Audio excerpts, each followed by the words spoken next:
কবরস্থানে যান তো, একটু যাবেন, একটু গেলে আখিরাতের কথাটা স্মরণ হবে। ওখানে ছোট শিশুরা শুয়ে আছে, কিশোর যুবকরা আছে, আপনার মতো তাগড়া যুবক মুরব্বীরা আছে। এরা এই এলাকায় থাকতো, এরা আকাশ থেকে নেমে আসে না, এই এলাকার সন্তান আজ নাই।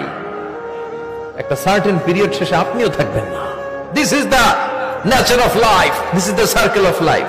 ছোট্ট শিশু হয়ে এসেছিলেন, শৈশব, কৈশোর, যৌবন, প্রৌঢ়ত্ব। আগে ছিলেন সিঙ্গেল, বিয়ে করে হয়ে গেলেন ডবল।